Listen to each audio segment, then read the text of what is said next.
Chapitre 19. Ruth suit Noémie. Il y a longtemps, à cause de la famine à Bethléem en Israël, Noémie est partie vivre à Moab avec son mari et ses 2 fils. À présent, Noémie est vieille. Son mari et ses fils sont morts et elle vit avec ses 2 belles-filles. « Je vais retourner chez moi auprès de mon peuple, dit-elle. Ruth répond : « Je veux y aller avec toi. J'irai où tu iras. Ta maison sera ma maison, ton peuple sera mon peuple, et ton Dieu sera mon Dieu. » Alors Ruth retourne à Bethléem avec Noémie. Ruth va préparer le repas pour Noémie. C'est la saison des récoltes à Bethléem. Elle ramasse des graines dans un champ et les mange avec Noémie. Boaz est le propriétaire du champ. Il se dit : Ruth prend vraiment soin de sa belle-mère. Elle semble être une bonne personne. Boaz l'aide à ramasser plus de graines. Il l'invite à manger à sa faim avec les autres ouvriers. Boaz est un homme riche qui a bon cœur. Noémie dit à Ruth : Ruth, je ne veux pas te laisser seule. Boaz est un proche parent de la famille et il t'apprécie. Veux-tu te marier avec lui ? Ruth fait comme Noémie lui dit et elle se marie avec Boaz. Dieu bénit la gentille Ruth. Il offre un cadeau très spécial à Ruth. Il lui donne un petit garçon appelé Obed. La famille de Noémie et Ruth vit très heureuse. Chapitre 20. Samuel, l'homme de Dieu.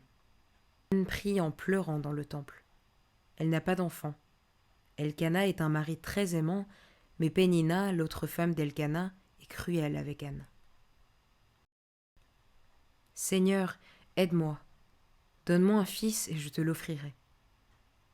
Élie, le prêtre du temple, pense qu'Anne a bu. Anne, tu dois arrêter de boire, dit-il. Elle répond : Je n'ai pas bu.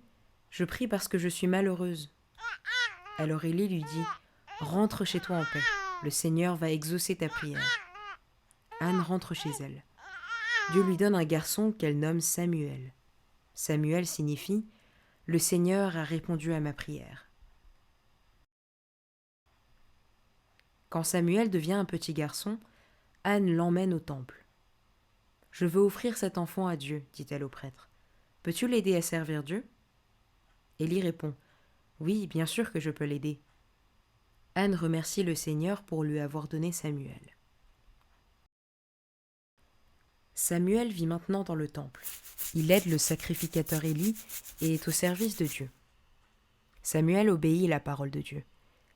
Alors que Samuel grandit, il réjouit Dieu et les gens. Chaque fois qu'Anne et Elkana viennent au temple pour louer Dieu, ils amènent des habits pour Samuel.